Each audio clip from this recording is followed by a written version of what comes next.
Cher frère Guélamari, bienvenue et je te donne la parole.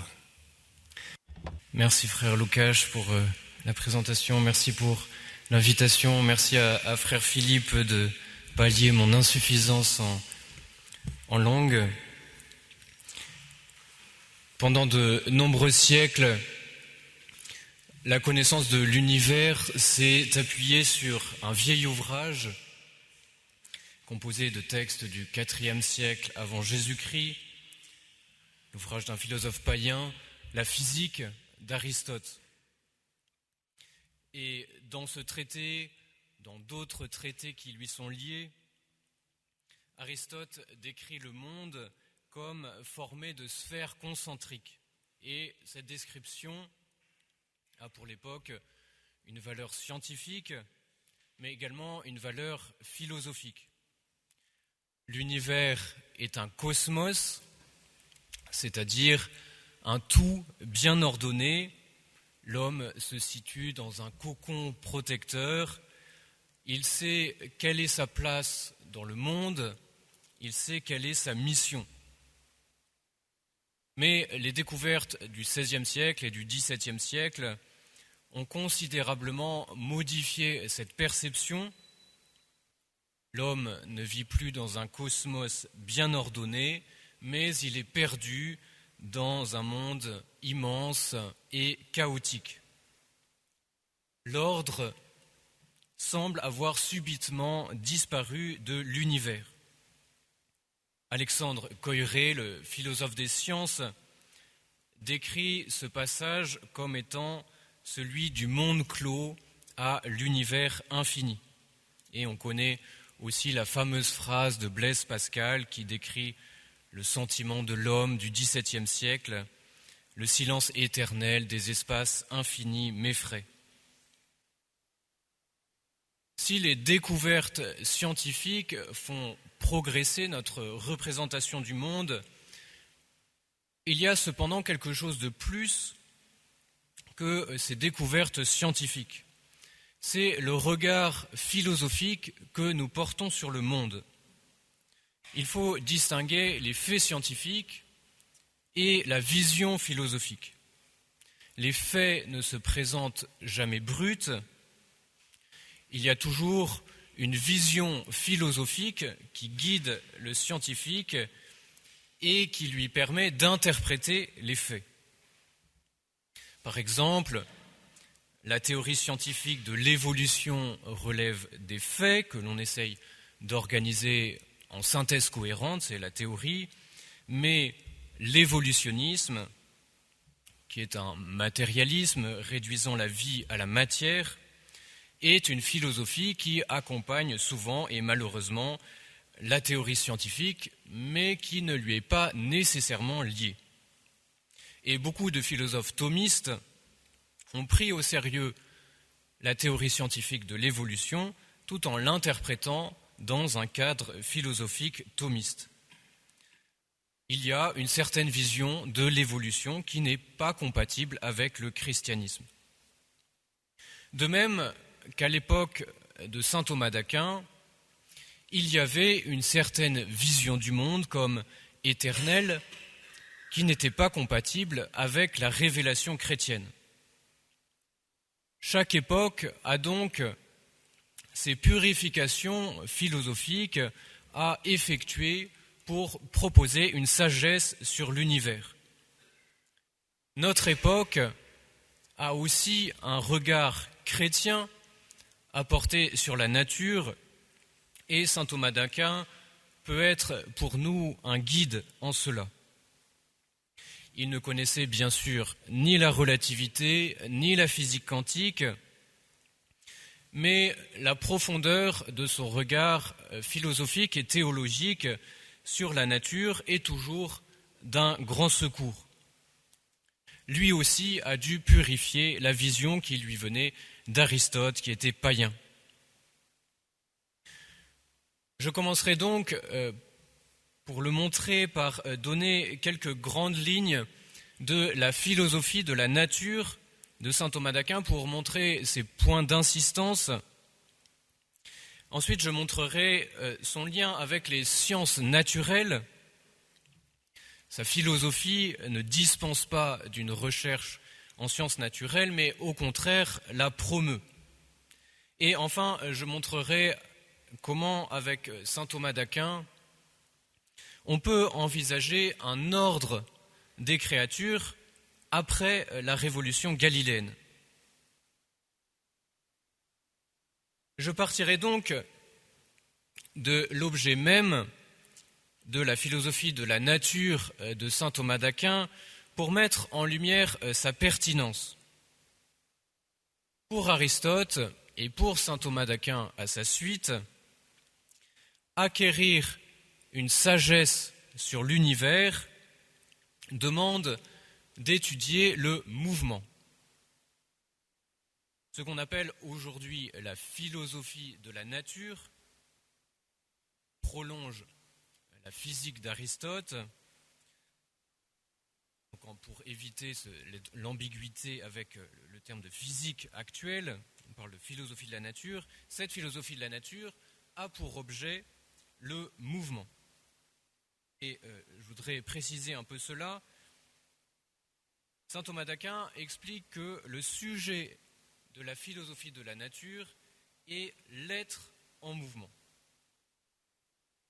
Il se trouve que ces êtres en mouvement sont les corps, mais l'objet de la philosophie de la nature, ce n'est pas d'abord la corporéité, c'est le mouvement ou le changement qui est lié à la corporéité.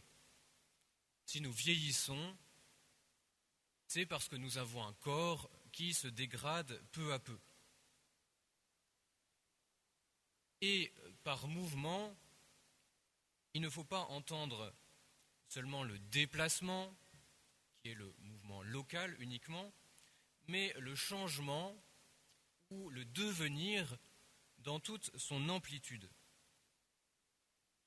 Le déplacement est un mouvement, mais aussi la croissance de l'enfant, Aristote appelle un mouvement selon la quantité, ou bien l'acquisition de la science par l'étudiant, c'est l'exemple favori d'Aristote, qui est un mouvement selon la qualité.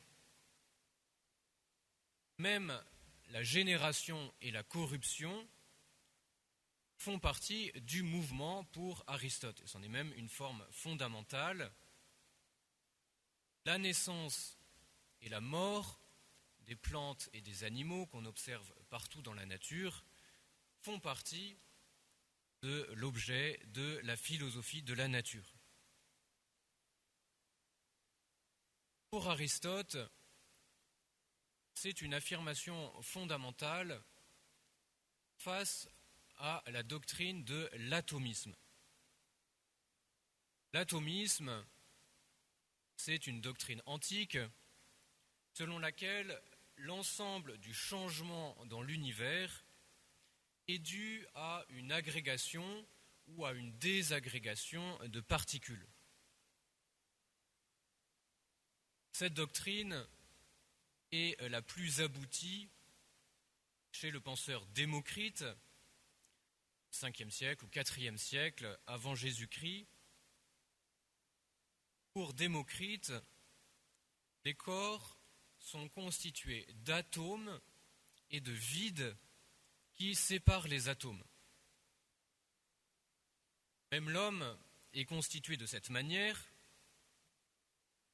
corps tout d'abord, mais aussi avec son âme, qui a une structure d'atomes sphériques qui vont donner vie à tout le corps. Leur forme sphérique, dit Démocrite, leur permet d'être présent dans tout le corps et de le faire bouger. De même, la respiration est un mécanisme qui assure l'équilibre avec le milieu extérieur. La respiration permet d'expulser certains atomes du corps et d'intégrer certains atomes de l'extérieur. Tant que l'animal respire, cet équilibre avec le milieu extérieur se maintient, à la mort de l'animal, les atomes vont se disperser dans l'univers.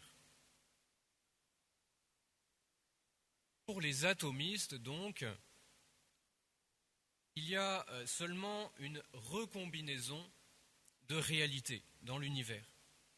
C'est le seul changement qui existe. Il n'y a pas de naissance, ni de mort, il n'y a pas de génération, ni de corruption. Pour Aristote, cette doctrine atomiste contredit l'observation de la nature qui est gouvernée par la génération et la corruption. On observe bien, quand on va dans la nature, des naissances et des morts. Donc Aristote reproche à l'atomisme une vision trop étroite du changement qui ne prend pas en compte ce qu'il appelle le changement substantiel, c'est-à-dire la génération et la corruption.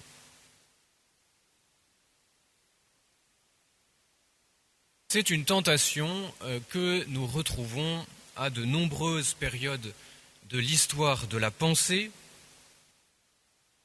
Par exemple, dans le mécanisme qui naît au XVIIe siècle, la nature obéit à des lois intangibles comme les machines. On se souvient de la fameuse thèse de Descartes de l'animal-machine. Bien plus profondément, chez Isaac Newton, à la fin du XVIIe siècle et au début du XVIIIe siècle, qui se dit lui-même influencé par l'atomisme, en l'occurrence l'atomisme d'Épicure. Chez Newton, l'univers est conçu sur le modèle de particules massives qui interagissent par des forces. Ou bien encore, au XVIIIe siècle, la théorie chimique, qui naît avec Antoine Lavoisier, se base sur cette conception d'une réaction chimique comme réarrangement de molécules.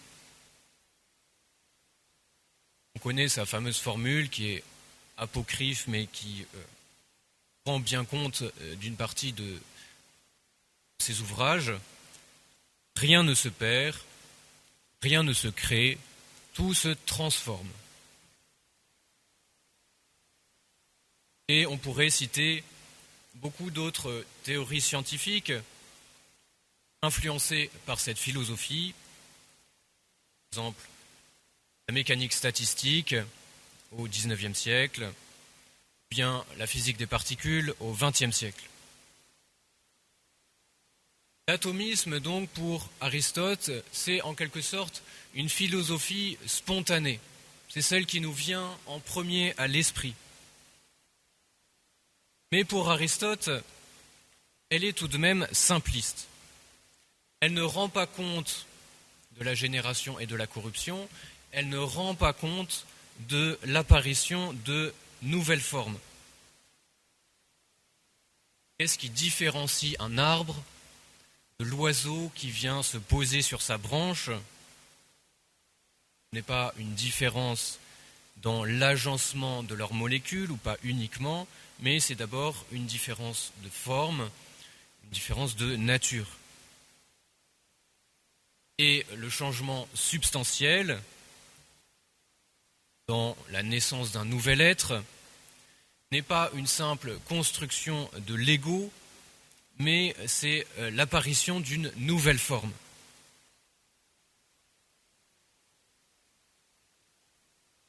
Aristote et saint Thomas d'Aquin à sa suite ne diraient pas que ces conceptions sont entièrement fausses, mais seulement qu'elles sont partielles. Il serait absurde de nier la fécondité de toutes ces théories au long des siècles. L'atomisme rend compte de certains processus, mais sa vision de la réalité est trop partielle. l'atomisme se restreint à une vision matérielle, à un certain type de causalité qui est la causalité matérielle. Et Aristote va proposer une vision plus large avec d'autres types de causalité. La sagesse philosophique cherche donc à porter un regard plus profond sur l'univers. Et ce regard plus profond, c'est celui du mouvement dans toute son amplitude. Et les théories scientifiques récentes nous présentent deux illustrations d'un véritable devenir dans l'univers. Ce qui montre en quelque sorte la fécondité, la pertinence de cette vision philosophique du mouvement que Aristote et Thomas d'Aquin avaient à cœur. Je donnerai deux exemples. D'abord, la théorie scientifique de l'évolution, née au XIXe siècle, et puis la cosmologie scientifique, née au début du XXe siècle. L'évolution des espèces, à partir des découvertes de Charles Darwin au milieu du XIXe siècle, montre, vous le savez, que les espèces biologiques ont une histoire. C'est-à-dire qu'il existe un devenir des espèces elles-mêmes. Et la reconnaissance de ce devenir invite à se poser la question de la causalité à l'œuvre dans ce devenir. Le matérialisme affirmera que tout se réduit aux composants élémentaires. Mais nous reconnaissons qu'il y a une véritable progression dans les espèces biologiques, une véritable évolution qui invite à s'interroger sur la cause à l'œuvre dans cette progression, sur la cause à l'œuvre dans cette apparition de nouvelles formes. Pour les matérialistes, donc, les faits scientifiques de l'évolution conduisent au matérialisme, mais pour les métaphysiciens, pour un disciple d'Aristote, de saint Thomas d'Aquin, ces mêmes faits invitent à remonter à une cause première, à un Dieu qui est à l'œuvre dans le monde. Et on voit ici toute l'importance d'une bonne philosophie de la nature. Il en va de même pour la cosmologie scientifique. Au début du XXe siècle, un chanoine belge nommé Georges Lemaître et un physicien américain, Edwin Hubble, découvrent par différentes observations complémentaires sur les planètes que l'univers est en expansion. Et cela donnera naissance à la théorie dite du Big Bang, qui permet de supposer qu'à l'origine, l'univers était de très petite taille et très chaud. Cela nous montre que l'univers lui-même a une histoire. Ce ne sont pas seulement les réalités de l'univers qui changent, mais l'univers lui-même dans son ensemble. À nouveau, nous nous trouvons devant un changement, un devenir. C'est une application de la philosophie du mouvement. Aristote n'avait sans doute jamais imaginé, saint Thomas d'Aquin non plus, mais tous deux, au travers de cette philosophie de la nature, nous proposent des outils pour penser cette philosophie du mouvement dans de nouvelles applications. Il reste cependant une question. Dans l'Antiquité, l'étude de la nature faisait partie de la philosophie de la nature. Chez Aristote, ces différents traités sur la nature, parfois des opuscules, qu'on appellerait aujourd'hui des traités de biologie ou des traités de zoologie, font partie de son étude philosophique. Et il en va de même au Moyen-Âge, l'étude de la nature est partie intégrante de la philosophie de la nature. Cependant, à partir du XVIIe siècle,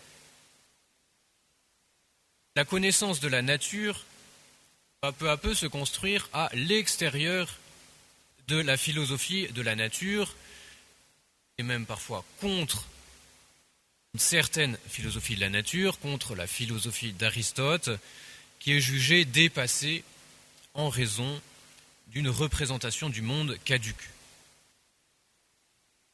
On assiste donc à une séparation entre la réflexion philosophique sur la nature et les sciences de la nature. Pascal et Leibniz sont peut-être les derniers à être à la fois des scientifiques et des philosophes. Isaac Newton intitule son ouvrage principal Philosophiae Naturalis Principia Mathematica, principe mathématique de la philosophie de la nature, à la fin du XVIIe siècle. Mais malgré ce titre, c'est déjà un ouvrage de science. Est-ce que cette indépendance des sciences naturelles par rapport à la philosophie de la nature est une difficulté ou est-elle possible ? Saint Thomas d'Aquin nous propose des outils philosophiques et théologiques pour comprendre une juste autonomie des sciences naturelles par rapport à la philosophie et à la théologie. Et cela se trouve dans sa réflexion sur la relation de création, son traité de la création, de la somme de théologie en particulier. L'univers est caractérisé par le changement, par le devenir, ce que Aristote appelle le mouvement. C'est tout le domaine de la philosophie de la nature. Mais le rapport de l'univers à Dieu n'est pas caractérisé par le changement. Certes, on dit que le monde a été créé à partir de rien, créé ex nihilo, mais c'est seulement une manière de parler, dit saint Thomas. Le néant n'est pas véritablement un état antérieur. La création n'est donc pas un changement. Et comment l'appréhender alors ? Saint Thomas d'Aquin dit, si l'on écarte le changement, si l'on écarte le mouvement, il ne reste, penser cette création, que des relations diverses dans le Créateur et ce qui est créé. L'action divine de création fonde une relation, des relations, entre la cause et l'effet. Pour mon propos, je voudrais l'envisager ici uniquement du côté de la créature, en laissant de côté la relation du côté de Dieu. La question qui nous intéresse ici est ce qu'est le fait d'être créé pour la créature. On appelle en théologie la création passive, puisque la créature est l'effet. La création donne véritablement quelque chose à la créature. Elle lui donne même plutôt toute l'existence. Sans création, la créature n'existerait pas. Mais est-ce que la création fait partie de la définition des choses ? Pour définir l'homme, ai-je besoin d'affirmer qu'il est créé ? La définition d'Aristote de l'homme comme animal rationnel semble suffisante pour dire ce qu'est la nature humaine. La création ne fait donc pas partie de l'essence des réalités, mais elle est, dit saint Thomas, un accident propre, c'est-à-dire une caractéristique qui appartient à toutes les créatures, bien sûr, mais sans être incluse dans leur définition. Par exemple, le fait de pouvoir rire, le fait de rire, est un accident propre à tout homme. C'est une conséquence de son caractère rationnel, finesse qui permet de rire, mais on ne définit pas l'homme comme étant l'animal capable de rire. On le définit comme étant l'animal rationnel. Bien, de la même manière, la création est un accident propre de la créature. Et ce n'est pas une thèse anodine. Au XIIIe siècle, de nombreux auteurs sont ici en désaccord avec saint Thomas d'Aquin, en particulier des penseurs de l'école franciscaine comme Bonaventure. Faire abstraction de la création, selon eux, c'est manquer ce qu'il y a d'essentiel dans toute créature. Par exemple, Bonaventure affirme que la relation de création n'est pas accidentelle pour la créature, mais qu'elle lui est essentielle. Et dans cette ligne, Dan Scott, à la fin du XIIIe siècle, appellera cette relation une relation transcendantale par opposition à la relation catégoriale, ou qui ferait partie des catégories, comme le pensait saint Thomas d'Aquin, qui est un accident de la substance. Pour lui, la relation de dépendance de la créature au créateur s'identifie à la créature elle-même. Elle va traverser tout l'être. Mais la thèse de Thomas d'Aquin est donc différente, et sa thèse préserve à la fois le caractère primordial de la création et son caractère accidentel. Et la conséquence est que si l'on peut étudier réellement ce que sont les créatures en faisant abstraction de la relation de création, eh bien cela signifie que les sciences profanes, les sciences naturelles, ont toute leur légitimité. D'abord la philosophie de la nature pour l'univers, mais également les sciences qui vont se restreindre à un aspect des créatures.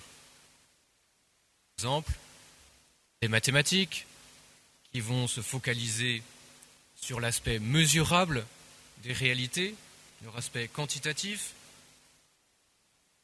ou bien la biologie qui s'intéresse aux relations entre les êtres vivants. Ces sciences sont des sciences inférieures à la théologie ou à la métaphysique, mais elles ont leur autonomie en raison de cette accidentalité de la relation de création.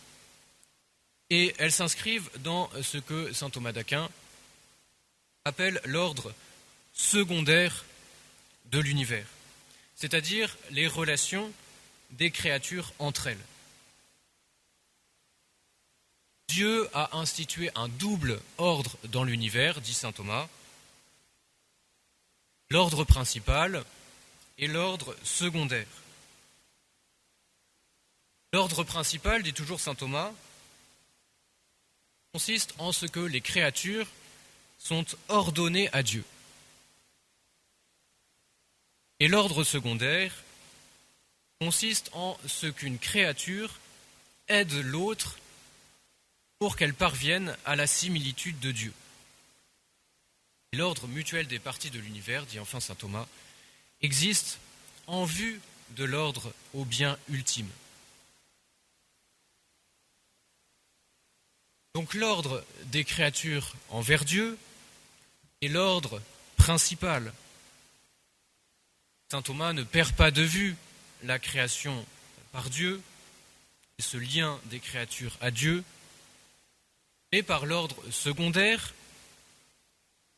les créatures vont s'aider mutuellement, vont avoir différents types de rapports pour atteindre la ressemblance divine. Le statut religieux de l'univers, c'est-à-dire son ordre à Dieu, n'est donc pas perdu de vue et il n'est pas non plus menacé par les sciences profanes. Au contraire, selon cette vision de saint Thomas, les sciences profanes vont conduire d'une certaine manière, selon leur ordre, à la contemplation de Dieu. On retrouve ici l'harmonie entre nature et grâce ou entre foi et raison qui est l'un des points forts de la pensée de saint Thomas d'Aquin.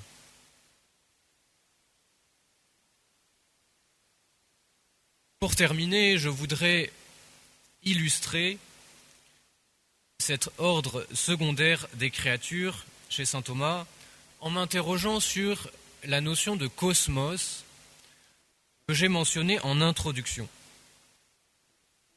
Je l'ai dit tout à l'heure, la révolution galiléenne semble l'avoir définitivement répudiée. Or, c'est un point essentiel dans la cosmologie de saint Thomas d'Aquin. Et comme je l'ai dit tout à l'heure, il ne faut pas s'arrêter aux représentations du monde, même si elles ont leur importance, mais il faut aller jusqu'à une véritable philosophie de la nature, jusqu'à cette philosophie du mouvement que j'ai présentée tout à l'heure, et voir quels sont les fondements théologiques. Quand il se penche sur l'ordre des créatures, saint Thomas résout la question grâce à la notion de distinction. Dieu est un, mais les créatures sont multiples.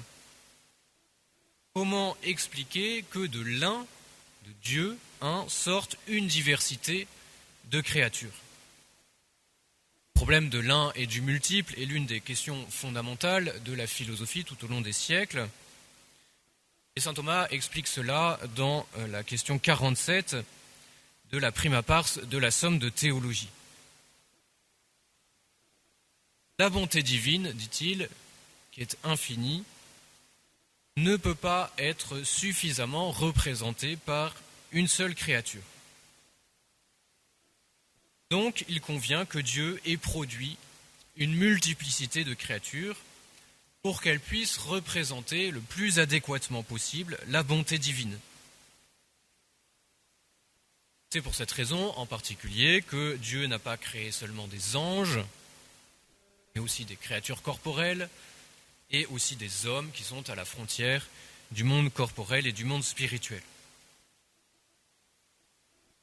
La plus grande partie des questions de la prima pars sur la distinction des créatures est donc consacrée aux anges, au corps et aux hommes. Je me concentrerai ici sur l'ordre des créatures purement corporelles. Parce que c'est à ce propos que saint Thomas développe le plus l'idée d'un ordre des créatures. La création du monde matériel est pour saint Thomas une sorte de laboratoire pour étudier l'ordre de toutes les créatures. Et pour une raison très simple sans doute, c'est ainsi que fait l'Écriture sainte dans la Genèse. Le premier chapitre de la Genèse ne parle pas directement des anges, suscité beaucoup d'interrogations chez les pères de l'Église, création des anges. Ce premier chapitre parle très brièvement de l'homme au 6e jour, de la création de l'homme au 6e jour, Et donc il parle principalement des corps, c'est-à-dire de la lumière, des différents éléments du monde, des plantes et des animaux, etc. Ce que nous révèle ce premier chapitre de la Genèse, saint Thomas, il nous révèle que l'ordre des créatures vient du Verbe de Dieu et donc de la sagesse divine. Dans chaque œuvre de la création, Dieu dit, il produit une créature corporelle et il voit que c'est bon. On a la présence de toute la Trinité qui produit des œuvres distinctes. Au Moyen Âge, ces versets du premier chapitre de la Genèse suscitent de grands débats. Et le débat principal concerne la signification du terme « jour ». Il ne s'agit bien sûr pas de journée de 24 heures, les théologiens médiévaux sont d'accord là-dessus, mais à la suite des pères de l'Église, ils discutent pour savoir si cela représente des étapes temporelles ou bien si ces jours ne désignent qu'un ordre de nature entre les créatures, sachant que la création aurait lieu alors de manière simultanée, en un instant. Pierre Lombard, au XIIe siècle, dans ses sentences, résume le débat entre les pères de l'Église de cette manière.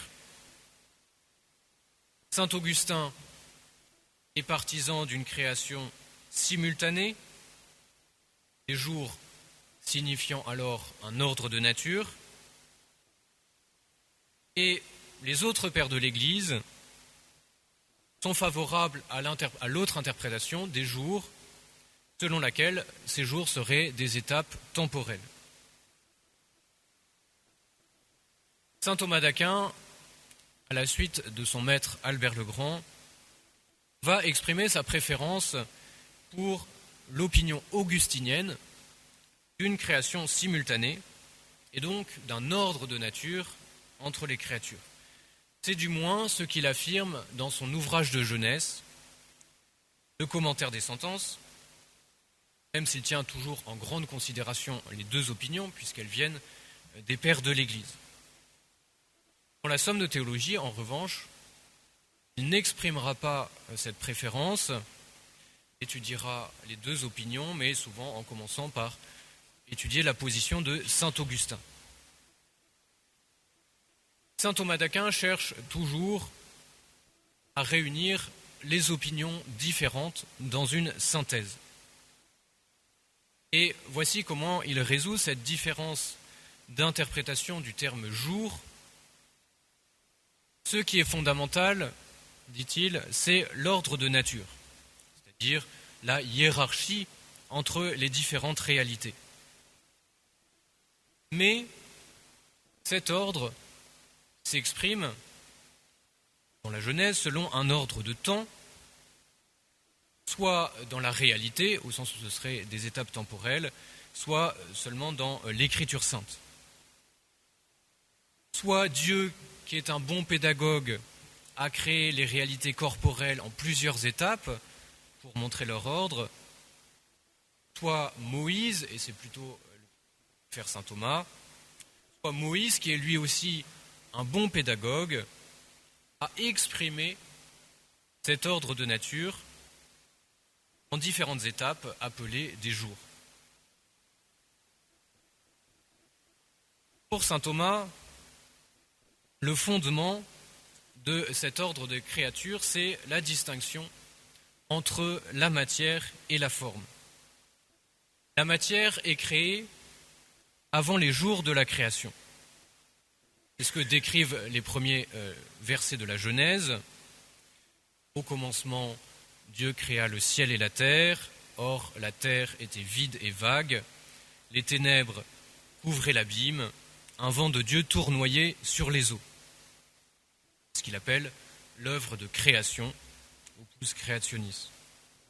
Et ensuite, les formes sont créées lors des jours de la création, et c'est ce que saint Thomas d'Aquin appelle l'œuvre de distinction, l'opus distinctionis. Mais puisque les pères de l'Église interprètent ces jours de manière différente, il s'ensuit que la nature de la matière créée au commencement est également différente.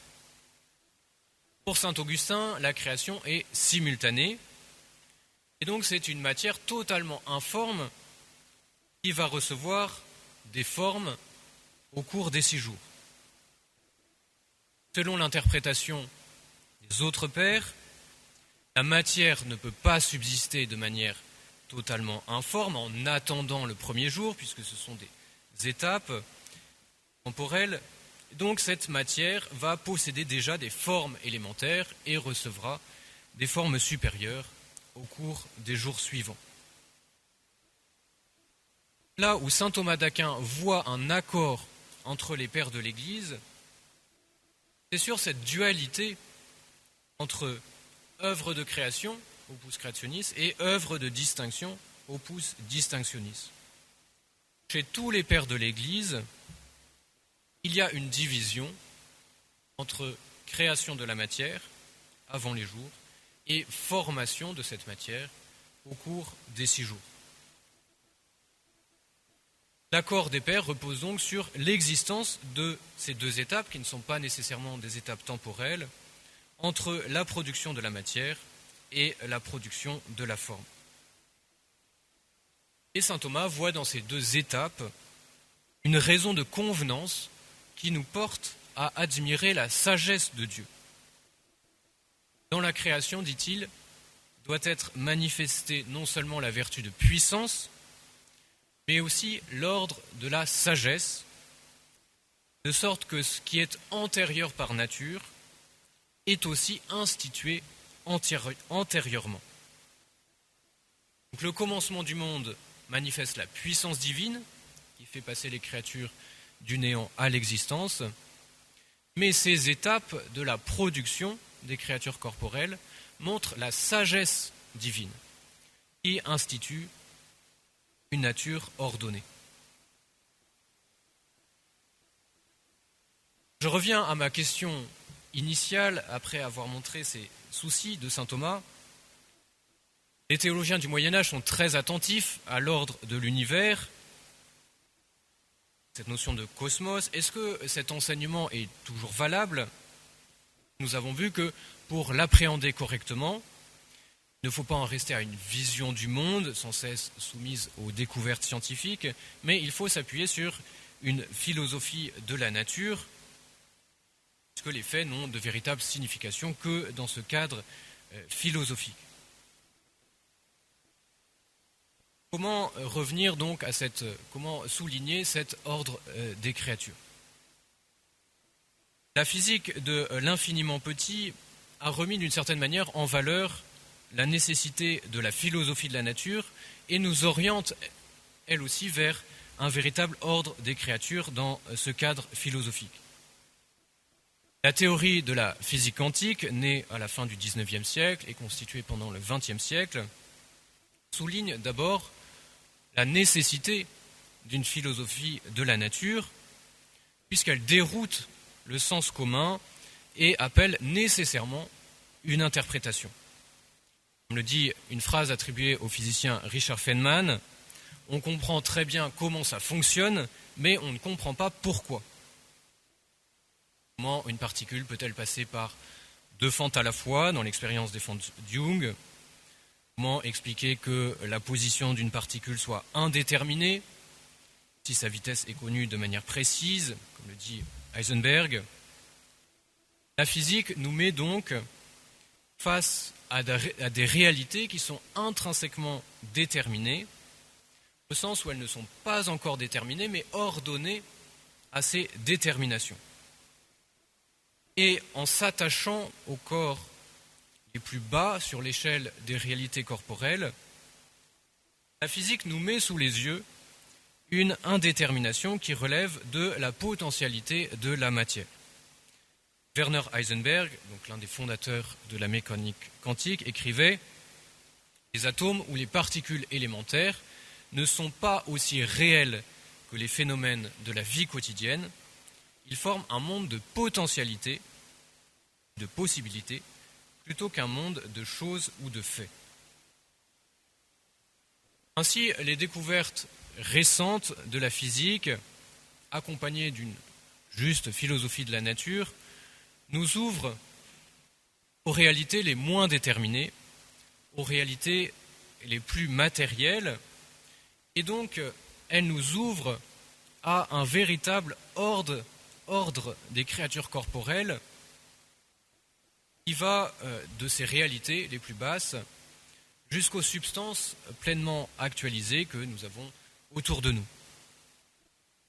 Donc saint Thomas d'Aquin vivait certes dans un cosmos aristotélicien formé de sphères concentriques, mais il n'est pas resté prisonnier de ces sphères, et je crois que sa réflexion philosophique et théologique nous ouvre la compréhension de faits scientifiques toujours nouveaux. Nous sommes des nains juchés sur les épaules de géants, alors nous pouvons remercier ces géants comme saint Thomas d'Aquin. Et je vous remercie de votre attention.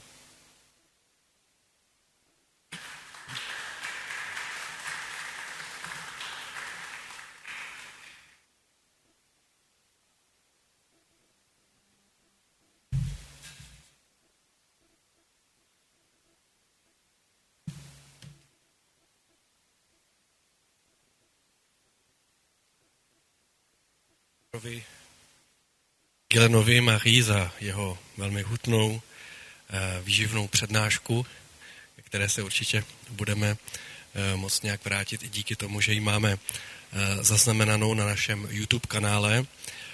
Dal bych nyní prostor pro otázky, možná ještě víc, než když jsou konference v češtině. Vás prosím, abyste skutečně...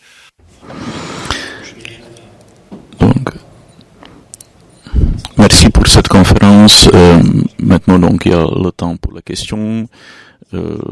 S'il vous plaît, posez vraiment des questions et des questions courtes pour que frère Gilles-Marie puisse répondre.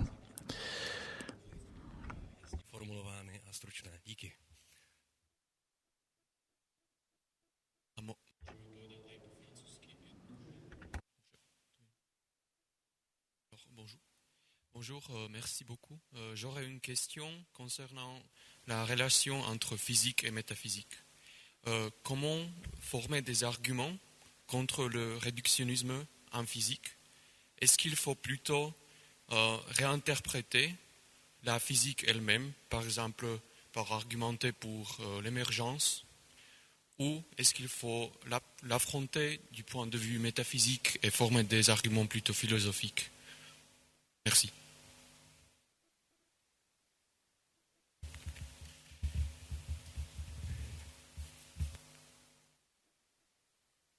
Alors j'espère avoir bien compris la question. Je dirais plutôt qu'il faut l'affronter avec des...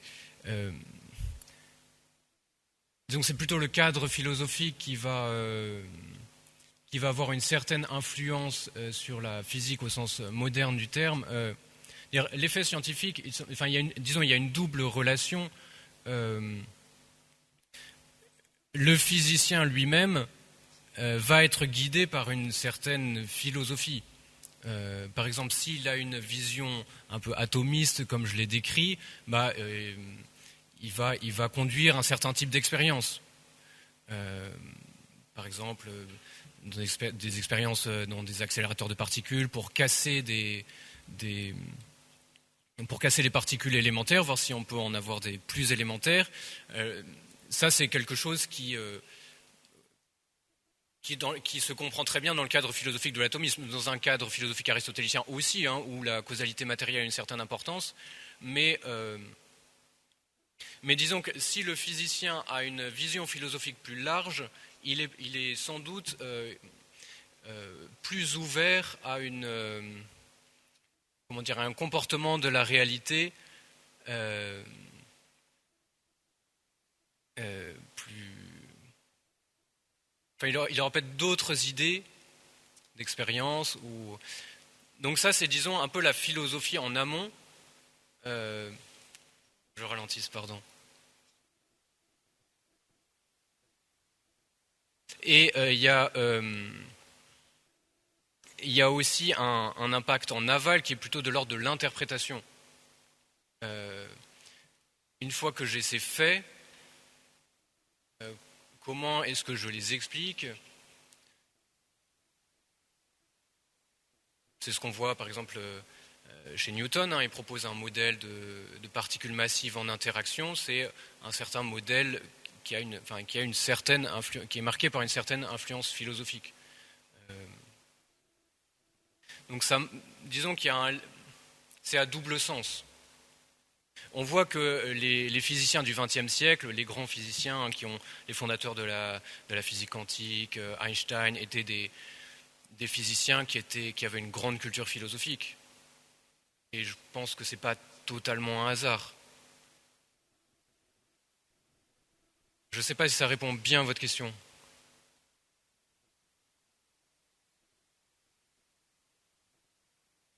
Děkuji. Mám otázku, snad bude srozumitelná. Zaujalo mě, když jste i podle Kennese dělil opus creationis a opus distinctionis. Ce qui me marquait que vous avez distingué l'opus creationis et opus formationis. Et les biblistes nous disent qu'il y a des verbes qui parlent de division des eaux, division. Mais il y a aussi des verbes qui parlent de décoration du ciel, des eaux. Est-ce que cette partie de décoration, création en tant que décoration est présente dans la pensée des pères de l'Église? Oui, merci pour la question. Merci pour la traduction, frère Philippe. Oui, je me suis restreint dans mon propos à opus creationis et opus distinctionis. Parce que je voulais souligner cette distinction entre la matière et la forme, qui est très importante chez saint Thomas d'Aquin, qui vient de théologiens antérieurs aussi. Alexandre de Alès, par exemple, la Somme alésienne parle de creatio pour la matière, factio pour la forme. Mais effectivement, comme vous le soulignez, cette distinction, cette opus distinctionis, inclut à la fois l'opus distinctionis et l'opus ornatus. Donc opus distinctionis les 3 premiers jours, opus ornatus les jours 4, 5 et 6. Donc en quelque sorte, l'opus distinctionis au sens large, c'est l'opus distinctionis au sens strict et l'opus ornatus. Donc cette pensée, elle est présente chez les pères de l'Église, et saint Thomas d'Aquin l'intègre, avec il y a aussi cette dualité d'interprétation, comme je l'ai rappelé, il y a un aspect de décoration chez certains pères de l'Église que saint Thomas d'Aquin intègre, c'est-à-dire après avoir distingué les différentes parties de l'univers, saint Thomas, Dieu, va ajouter leurs habitants, ou bien va leur donner une certaine beauté. Par exemple, quand la mer se retire pour découvrir la terre, bien ça c'est une beauté ajoutée, et saint Thomas l'explique en termes de formation aussi. Ou bien, autre interprétation possible, cet opus ornatus, ça peut être le don des espèces déterminées. Le fait qu'il y ait des espèces, donc par exemple le cheval ou le lion ou une plante, alors la question des plantes est il y a quelques difficultés, mais ils ont une espèce animale, ça relève de l'opus ornatus, donc de l'œuvre d'ornement, l'œuvre de parure. Donc saint Thomas, oui, intègre. Il y a cette réflexion chez les pères de l'Église, il y a cette réflexion aussi chez saint Thomas. Oui.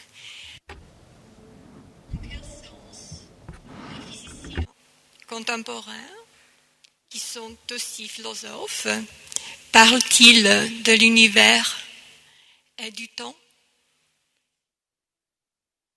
Est-ce que c'est strictement physical, matériel, ou bien est-ce qu'il y a un sens philosophique plutôt?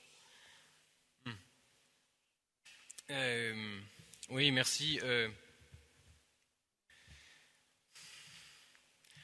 Je dirais qu'il y a un peu les deux. Ils en parlent en termes physiques au sens actuel du terme. C'est normal, c'est leur travail, disons.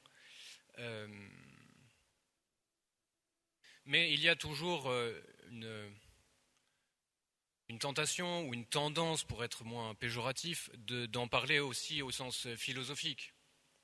Si vous achetez des magazines scientifiques en kiosque, vous en avez beaucoup sur qu'est-ce que le temps, qu'est-ce que l'univers. Et là, on entre dans une... Alors, on se base sur des découvertes scientifiques, mais on entre souvent dans une perspective de philosophie de la nature. D'une certaine manière, c'est un peu inéluctable. L'être humain a besoin d'une certaine sagesse globale sur l'univers. Si les physiciens sont ceux qui travaillent au plus près de cet univers matériel, qu'ils étudient en détail, bien, ils vont avoir envie de proposer une vision complète. Le problème, c'est que ils ne savent pas toujours qu'ils font de la philosophie. Et donc, souvent, on tombe dans des visions philosophiques un peu simplistes. Alors, certains physiciens échappent à ça. Par exemple, Carlo Rovelli, qui est un physicien italien qui travaille à Marseille, lui a une culture philosophique. Lui comprend qu'il y a des enjeux philosophiques derrière. Il a écrit un ouvrage sur les présocratiques, donc c'est pas tous les physiciens, mais certains et souvent.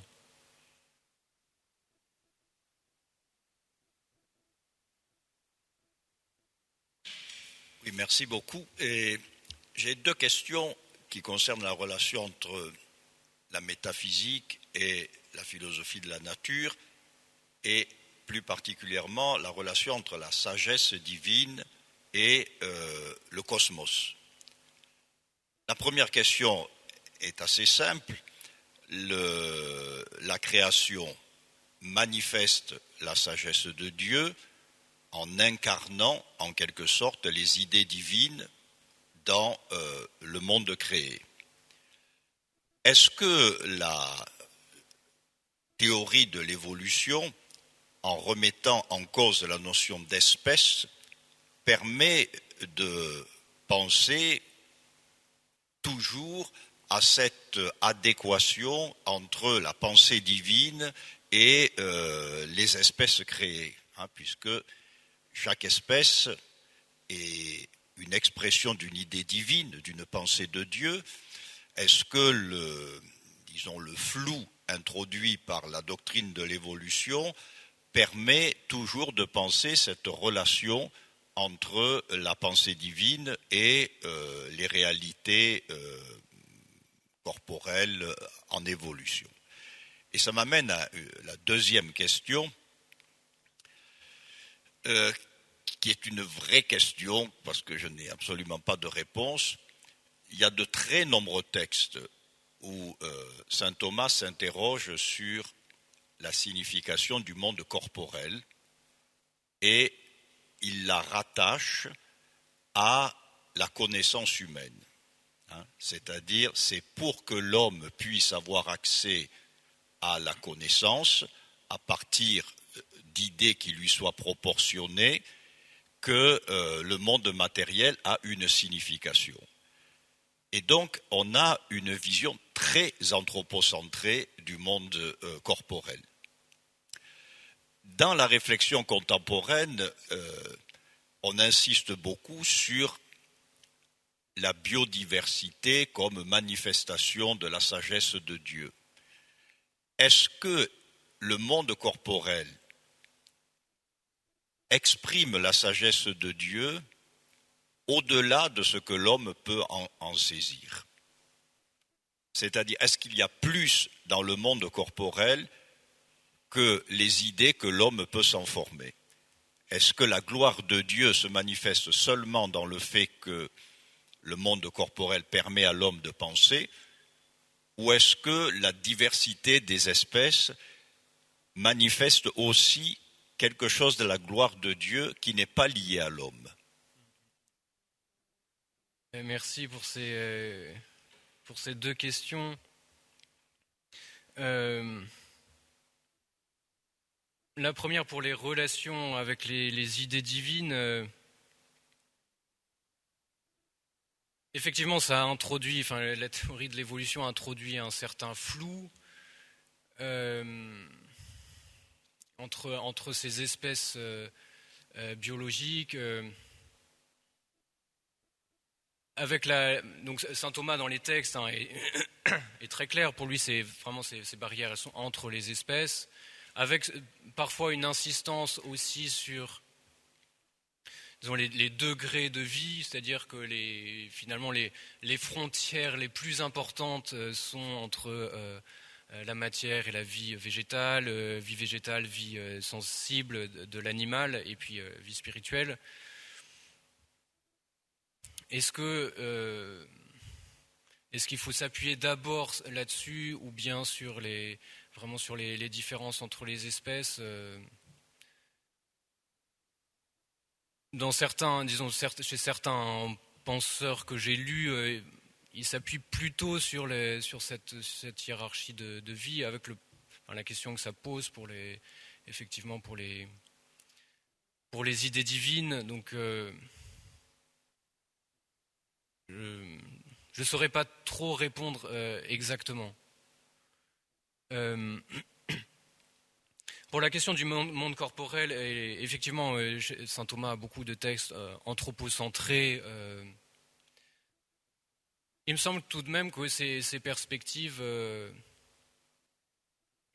disons sur Genèse 1, présentent quand même quelque chose qui va au-delà de la connaissance humaine. Par exemple, quand il dit que quand il donne une raison de convenance à la création en matière et en forme, en disant en faisant un lien entre l'institution, c'est le texte que j'ai cité, ce qui est institué antérieurement soit établi de manière antérieure. Il me semble que ça montre un ordre de la matière à la forme qui est en quelque sorte structurel, au sens où, au-delà de ce que l'homme peut en connaître, il y a cette orientation de la matière vers la forme, qui est en quelque sorte remise en lumière par les découvertes du XXe siècle. Donc, il me semble que même si les textes sont particulièrement anthropocentrés, il y a quand même chez saint Thomas une réflexion sur cet ordre corporel par lui-même, en lien avec la sagesse divine. Merci beaucoup. Amas